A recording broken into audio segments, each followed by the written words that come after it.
झनक बनी महाकाली, नीलों की सांसें अटकीं, बोस हाउस में आया भूचाल। बोस हाउस की आलीशान दीवारों के बीच आज जो मंजर देखने को मिला है, उसने घर की हर एक सदस्य की रूह को कंपा कर रख दिया है। स्टार प्लस के शो झनक की कहानी ने आज एक ऐसा यू टर्न लिया है, जिसका इंतजार कियारा गॉसिप के हर दर्शक को बेसब्री से था। अब तक हमने देखा था कि कैसे नई झनक अपनी मां की तरह ही सिर झुकाकर हर अपमान का घूंट पी रही थी। लेकिन आज सब्र का वो बांध टूट चुका है और जो सैलाब आया है, उसमें नीलू का अहंकार तिनके की तरह भर गया है। आज के एपिसोड में दर्शकों को झनक का वो रौद्र रूप देखने को मिला, जिसे देखकर साक्षात महाकाली की याद आ जाए। वो लड़की जो कल तक नीलू के तानों पर चुपचाप कोने में रोया करती थी, आज उसने नीलू को उसी के खेल में न सिर्फ हराया है, बल्कि घर के हॉल में सबके सामने दीवार से सटाकर उसका गला दबोच लिया है। ये केवल एक शारीरिक प्रतिक्रिया नहीं थी, बल्कि ये वर्षों से दबे हुए उस गुस्से का ज्वालामुखी था, जो आज नीलू की बदजुबानी की वजह से फट पड़ा है। नीलू, जो अपनी चालबाजियों और जहरीली जुबान के लिए जानी जाती है, आज थर-थर कांप रही थी, क्योंकि उसने शेरनी के मुंह में हाथ डालने की गलती कर दी थी। इस हाई वोल्टेज ड्रामे की शुरुआत वहां से होती है, जब नीलू ने अपनी हदों को पार करते हुए झनक के चरित्र पर सीधा हमला किया। पिछले कुछ दिनों से घर में जो ऋषि और झनक के बीच नजदीकियां दिख रही थीं, खासकर हॉस्पिटल वाले वाकये के बाद, उसे लेकर नीलू के पेट में मरोड़ उठ रहे थे। नीलू ने पूरे परिवार, खासकर अदिति, अर्शी और अनिरुद्ध की मौजूदगी में झनक को घेरने की कोशिश की। उसने बातों ही बातों में झनक के पवित्र रिश्ते और उसकी परवरिश पर कीचड़ उछालना शुरू कर दिया। नीलू का मकसद साफ था कि वो अदिति के मन में झनक के खिलाफ इतनी नफरत भर दे कि झनक को धक्के मारकर घर से निकाल दिया जाए।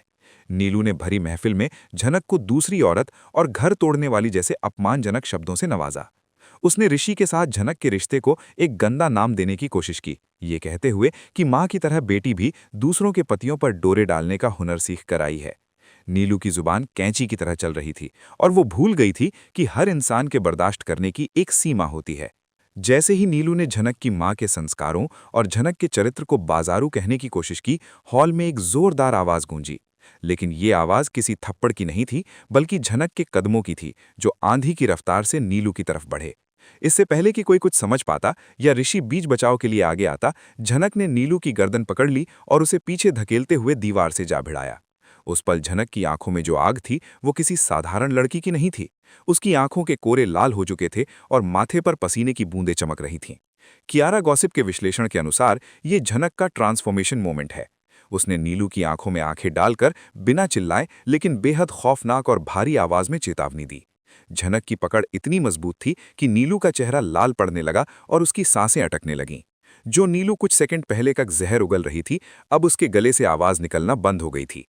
वहां मौजूद परिवार वालों की हालत देखने लायक थी।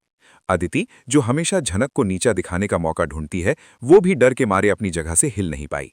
अर्शी को अपनी पुरानी दुश्मन यानी असली झनक का वो जिद्दीपन याद आ गया, लेकिन आज उसके सामने खड़ी ये नई झनक उससे भी 4 कदम आगे थी। अनिरुद्ध, जो कोने में खड़ा सब देख रहा था, उसकी आंखों में हैरानी के साथ साथ एक अजीब सा गर्व भी झलक रहा था, मानो वो मन ही मन कह रहा हो कि अन्याय के खिलाफ आवाज उठाने वाली ये ही उसकी असली खून है। झनक ने नीलू को दीवार से सटाए रखा और उसे साफ शब्दों में समझा दिया कि वो गरीबी, बेबसी और ताने बर्दाश्त कर सकती है, लेकिन अपने दामन पर लगा कोई भी झूठा दाग बर्दाश्त नहीं करेगी। उसने नीलू को याद दिलाया कि वो शांत है, कमजोर नहीं। झनक का ये रूप देखकर घर के नौकर भी सहम गए, क्योंकि उन्होंने आज तक इस सीधी-सादी लड़की को इतना आक्रामक होते नहीं देखा था। ये घटनाक्रम इसलिए भी महत्वपूर्ण है क्योंकि अब तक नीलू को लगता था कि झनक एक आसान शिकार है। नीलू अदिति की आड़ लेकर झनक पर वार करती थी, लेकिन आज झनक ने सीधे सोर्स यानी नीलू पर हमला करके ये साबित कर दिया कि अब वो किसी के पीछे छुपकर वार सहने वाली नहीं है। झनक ने अपनी पकड़ थोड़ी ढीली जरूर की, लेकिन नीलू को छोड़ा नहीं। उसने नीलू के कान के पास जाकर कुछ ऐसा कहा जिससे नीलू के पैरों तले जमीन खिसक गई। झनक ने उसे चेताया कि अगर दोबारा उसने ऋषि का नाम लेकर उसके चरित्र को गंदा करने की कोशिश की, तो वो भूल जाएगी कि नीलू इस घर की बहू है या बड़ी है। झनक का ये रौद्र रूप देखकर ऋषि भी स्तब्ध था। एक पुलिस वाला होने के नाते वो हिंसा का समर्थन नहीं करता, लेकिन आज ऋषि की आंखों में भी झनक के लिए एक मौन समर्थन था।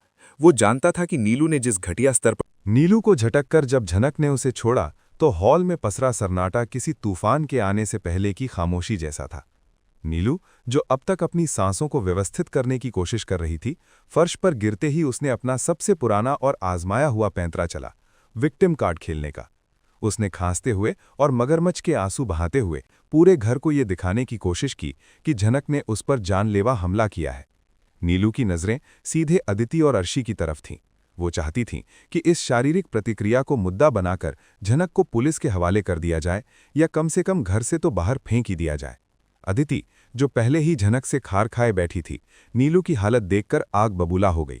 उसने तुरंत झनक की तरफ कदम बढ़ाए और उसे तमीज़ और तहजीब का पाठ पढ़ाने की कोशिश की। अदिति का तर्क था कि चाहे कुछ भी हो जाए, घर की बड़ी सदस्य पर हाथ उठाना झनक की गंदी परवरिश का सबूत है। अदिति की आवाज़ में झनक के लिए नफरत साफ झलक रही थी। उसे लग रहा था कि आज उसे वो मौका मिल गया है जिसका उसे बेसब्री से इंतजार था। लेकिन आज की झनक वो पुरानी सहमी हुई लड़की नहीं थी जो अदिति की ऊंची आवाज़ सुनकर पीछे हट जाए। कियारा गॉसिप के दर्शकों के लिए ये पल सबसे ज्यादा चौंकाने वाला था जब झनक ने अदिति की आंखों में आंखें डालकर उसे भी चुप करा दिया। बिना चिल्लाए लेकिन बेहद सख्त लहजे में झनक ने स्पष्ट कर दिया कि इज्जत सिर्फ मांगने से नहीं मिलती, उसे कमाना पड़ता है। झनक का ये रुख देखकर अर्शी को पसीने छूटने लगे। अर्शी को उस पल ऐसा महसूस हुआ जैसे इतिहास एक बार फिर उसके सामने खड़ा होकर उसे चुनौती दे रहा है। झनक के तेवर, उसकी आंखों की चमक और अन्याय के खिलाफ खड़े होने का उसका तरीका, ये सब कुछ अर्शी को पुरानी यादों में ले गया, जब उसने असली झनक के साथ भी यही सब किया था। फर्क सिर्फ इतना था कि ये नई पीढ़ी है और ये झनक अपनी माँ से भी ज्यादा निडर है। घर के बाकी सदस्य, जो अब तक तमाशबीन बने हुए थे, वे भी समझ गए थे कि आज इस घर के शक्ति संतुलन यानी पावर डायनामिक्स में बहुत बड़ा बदलाव आ चुका है। जब माहौल और ज्यादा गरमाने लगा और अदिति ने झनक का हाथ पकड़कर उसे घर से बाहर धकेलने की कोशिश की, तभी वहां ऋषि की एंट्री होती है, लेकिन एक अलग अंदाज में। ऋषि, जो अब तक चुपचाप सब कुछ देख और सुन रहा था, एक दीवार बनकर झनक और अदिति के बीच खड़ा हो गया। ऋषि ने अदिति का हाथ झटक दिया, जो कि शो के इतिहास में एक बहुत बड़ा टर्निंग पॉइंट है। एक पुलिस इंस्पेक्टर होने के नाते ऋषि ने वहां मौजूद हर शख्स को आईना दिखाया। उसने साफ शब्दों में ऐलान किया कि उसने अपने कानों से सुना था कि नीलू ने किस तरह की घटिया और निचले स्तर की बातें झनक के बारे में कही थीं। ऋषि का कहना था कि क्रिया की प्रतिक्रिया होती है और नीलू ने जो जहर उगला था उसके बदले में झनक का गुस्सा जायज़ था। ऋषि ने नीलू की तरफ उंगली उठाते हुए चेतावनी दी कि अगर उसने दोबारा झनक के चरित्र हनन की कोशिश की तो वो भूल जाएगा कि वो घर की सदस्य है और सीधे मानहानि का केस दर्ज कर देगा। ऋषि का ये रौद्र और प्रोटेक्टिव रूप देखकर नीलू की रही सही हिम्मत भी जवाब दे गई। वो समझ गई कि उसका दांव उल्टा पड़ चुका है। जिस ऋषि को वो झनक के खिलाफ भड़काना चाहती थी, वो आज झनक का सबसे बड़ा रक्षक बनकर खड़ा है। वहीं अनिरुद्ध, जो इस पूरे ड्रामे को देख रहा था, उसके चेहरे पर एक अजीब सी कश्मकश थी। एक तरफ उसका परिवार था और दूसरी तरफ झनक, जिसमें उसे अपना ही अक्स नजर आ रहा था। अनिरुद्ध को आज विश्वास हो गया कि झनक की रगों में जो खून दौड़ रहा है वो अन्याय नहीं सह सकता और ये खून बोस परिवार का ही है। अनिरुद्ध ने आगे बढ़कर नीलू को ही डांट लगा दी, जिससे अर्शी और अदिति पूरी तरह से स्तब्ध रह गईं। अनिरुद्ध का झनक के पक्ष में बोलना अर्शी के लिए खतरे की घंटी थी। उसे डर सताने लगा कि कहीं झनक के इस विद्रोह से वो राज न खुल जाए जिसे उसने 20 सालों से दफन कर रखा है। झनक ने अपनी बिखरी हुई सांसों को समेटा और एक आखिरी बार नीलू और अदिति की तरफ देखा। उसकी उस नज़र में जीत का अहंकार नहीं बल्कि स्वाभिमान की चमक थी। वो वहां से अपने कमरे की तरफ बढ़ गई, लेकिन जाते जाते उसने घर के माहौल को पूरी तरह से बदल दिया था। अब तक जो घर वाले झनक को दबाने की कोशिश कर रहे थे, अब वे उससे डरने लगे थे। ऋषि की नज़रें लगातार झनक का पीछा कर रही थीं, जिनमें फिक्र और प्यार का एक गहरा समंदर था। ये घटना ऋषि और झनक के रिश्ते को एक नए स्तर पर ले गई थी, जहां शब्दों की जरूरत नहीं थी, बस एक दूसरे के। रात का सन्नाटा अब बोस हाउस के गलियारों में गूंज रहा है, लेकिन ये शांति सुकून वाली नहीं बल्कि आने वाले किसी बड़े तूफान का संकेत है। कियारा गॉसिप के दर्शकों, आज का ये ड्रामा सिर्फ एक घटना नहीं थी, बल्कि ये उस युद्ध का आगाज था जो अब इस घर की चारदीवारी के भीतर लड़ा जाएगा।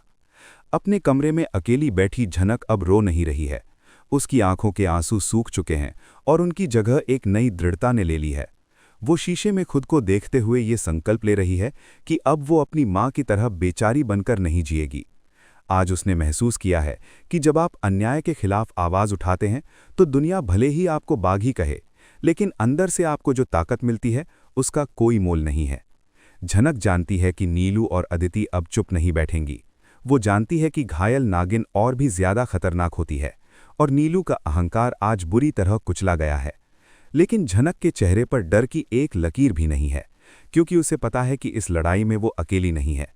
एक साया है जो ढाल बनकर उसके साथ खड़ा है, और वो साया है ऋषि का। उधर नीलू के कमरे का नज़ारा किसी युद्ध कक्ष से कम नहीं है। नीलू का गुस्सा 7वें आसमान पर है। वो सामान इधर उधर फेंक रही है। उसकी गर्दन पर अभी भी झनक की पकड़ का हल्का निशान महसूस हो रहा है, जो उसे बार बार अपनी बेइज्जती की याद दिला रहा है। अदिति वहां मौजूद है, लेकिन वो नीलू को शांत करने की बजाय आग में घी डाल रही है। अदिति के लिए ये अब सिर्फ झनक को घर से निकालने का मामला नहीं रहा, बल्कि ये उसके पति यानी मंगेतर पर अपना हक जताने की लड़ाई बन चुकी है। अदिति और नीलू मिलकर रात के अंधेरे में एक नई और खौफनाक साजिश बुन रहे हैं।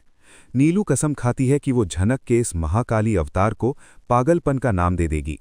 उनका अगला प्लान है कि वे साबित करें कि झनक मानसिक रूप से अस्थिर है और घर के लोगों के लिए खतरा है। वे डॉक्टर की फर्जी रिपोर्ट्स या दवाइयों के साथ छेड़छाड़ करने का प्लान बना रहे हैं, ताकि ऋषि खुद अपने हाथों से झनक को मेंटल असाइलम यानी पागलखाने भेजने पर मजबूर हो जाए। ये साजिश आने वाले एपिसोड्स में दर्शकों के रोंगटे खड़े कर देगी। लेकिन इस नफरत के बीच प्यार का एक बहुत ही नाजुक और खूबसूरत पल भी पनप रहा है। देर रात जब पूरा घर सो रहा है, ऋषि झनक के कमरे के बाहर आता है। वो अंदर नहीं जाता, बस दरवाजे की चौखट पर खड़ा रहता है। झनक उसे देख लेती है। दोनों के बीच कोई बातचीत नहीं होती, लेकिन खामोशी सब कुछ कह देती है। ऋषि की आंखों में सवाल है, क्या तुम ठीक हो? और झनक की आंखों में जवाब है, तुम्हारे होने से मैं सुरक्षित हूं। ऋषि वहां पानी की बोतल रखकर चला जाता है, जो ये दर्शाता है कि वो झनक की छोटी छोटी ज़रूरतों का भी ख्याल रख रहा है। ये दृश्य इस बात का सबूत है कि ऋषि का दिल अब पूरी तरह से झनक के पास है और अदिति के साथ उसकी शादी सिर्फ एक सामाजिक समझौता बनकर रह गई है, जिसे टूटना ही है। ऋषि ने आज सबके सामने झनक का पक्ष लेकर ये साफ कर दिया है कि भविष्य में अगर उसे परिवार और प्यार में से किसी एक को चुनना पड़ा तो उसका चुनाव क्या होगा। वहीं अनिरुद्ध यानी दादा बाबू अपने कमरे में बेचैन है। आज झनक का वो रौद्र रूप देखकर उसे बार बार पुरानी झनक की याद आ रही है। उसे याद आ रहा है कि कैसे पुरानी झनक भी अपने आत्मसम्मान के लिए दुनिया से लड़ जाती थी। अनिरुद्ध के मन में ये शक गहराता जा रहा है कि नई झनक का बोस परिवार से कोई गहरा नाता है। क्या अनिरुद्ध अब अपनी ही पत्नी अर्शी की जासूसी शुरू करेगा? शो के सूत्रों के अनुसार अनिरुद्ध को जल्द ही एक ऐसा सुराग मिलने वाला है, शायद कोई पुराना खत या लॉकेट, जो इस राज से पर्दा उठा देगा कि झनक उसकी अपनी बेटी है। अर्शी इस बात से डरी हुई है। वो जानती है कि जिस दिन अनिरुद्ध को सच पता चला, उस दिन न केवल अदिति का रिश्ता टूटेगा, बल्कि अर्शी का भी इस घर से पत्ता साफ हो जाएगा। इसलिए अर्शी अब नीलू की साजिशों में उसका साथ देने के लिए मजबूर हो जाएगी, जिससे घर का माहौल और भी जहरीला होने वाला है। कहानी का अंत एक धमाकेदार मोड़ क्लिफ हैंगर पर होता है। अगली सुबह नाश्ते की मेज पर सन्नाटा है। झनक नीचे आती है, उसका सिर ऊंचा है। नीलू और अदिति उसे घूर रहे हैं। तभी दरवाजे की घंटी बजती है। पुलिस आती है, लेकिन झनक को गिरफ्तार करने नहीं, बल्कि ऋषि ने नीलू के खिलाफ एक शिकायत दर्ज करवाई है, जनरल डायरी एंट्री, कि अगर भविष्य में झनक को कुछ भी हुआ तो उसकी पहली संदिग्ध नीलू होगी। ये ऋषि का मास्टर स्ट्रोक है। पुलिस को दरवाजे पर देखकर नीलू के पसीने छूट जाते हैं। झनक ऋषि की तरफ देखती है और पहली बार उसके चेहरे पर एक हल्की मुस्कान आती है। लेकिन क्या ये सुरक्षा चक्र काफी होगा? क्योंकि शो के आने वाले प्रोमो में दिखाया जा सकता है कि विलेन तेजस की वापसी होने वाली है, जिसे नीलू ने झनक को खत्म करने की सुपारी दी है। झनक का ये महाकाली रूप तो बस एक शुरुआत थी। असली महाभारत तो अब शुरू होगी, जब झनक अपने पिता के नाम और अपने अधिकार के लिए लड़ेगी। तो दोस्तों, ये थी झनक के आने वाले एपिसोड्स की पूरी इनसाइड स्टोरी। झनक का ये बदला हुआ रूप आपको कैसा लगा? क्या ऋषि ने नीलू को पुलिस की धमकी देकर सही किया? और नीलू अब कौन सा नया जाल बिछाने वाली है? अपनी राय हमें नीचे कमेंट्स में जरूर बताएं। क्या आप चाहते हैं कि झनक और ऋषि की शादी जल्द से जल्द हो जाए? झनक ऋषि वेडिंग लिखकर कमेंट करें। टीवी सीरियल्स की ऐसी ही चटपटी और सटीक खबरों के लिए सब्सक्राइब करें कियारा गॉसिप और बेल आइकन दबाएं, ताकि कोई भी अपडेट मिस ना हो। वीडियो को लाइक और शेयर करना न भूलें। मिलते हैं अगले वीडियो में, तब तक के लिए अपना ख्याल रखें।